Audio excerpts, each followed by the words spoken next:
When CERN announced on July 4 the discovery of a new particle, headlines around the world celebrated it as the long-sought-after Higgs boson, the missing piece of a puzzle describing fundamental particles and forces in the universe.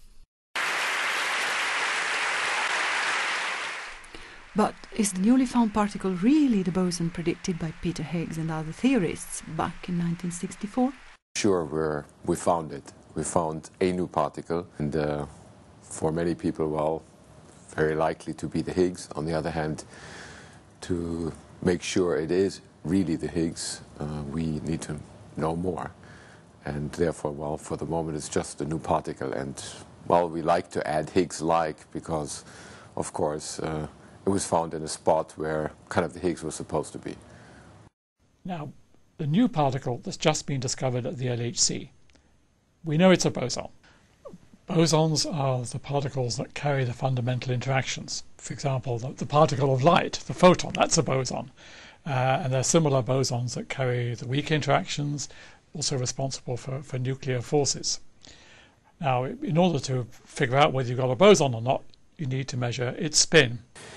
So spin is, if one really thinks about it hard, it's a very weird quantity. Probably for the layman and also for many physicists, the easiest way to kind of make a picture for it is to say, well, the particle has an angular momentum by spinning around itself, and that's how it also got its name.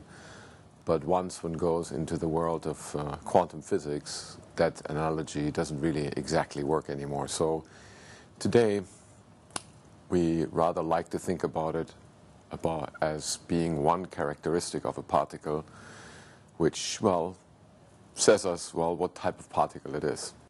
Different particles spin at different rates. So the particles that make up matter, those are what we call fermions, and they all have spin, not very much spin, so we call it spin 1/2. And that's very important. If that were not the case, then atoms could not exist, because all the electrons would collapse into the middle there. And how does a boson spin? Now, the bosons, they have integer spin. The new particle that's just been discovered at the LHC, we know it's a boson because we can measure how it decays into other particles. It decays into pairs of other particles, for example, pairs of photons. Decaying into pairs of photons, it has to be a boson. It has to have integer spin. What do we know about the spin of the new boson? Round and round and yeah. Round and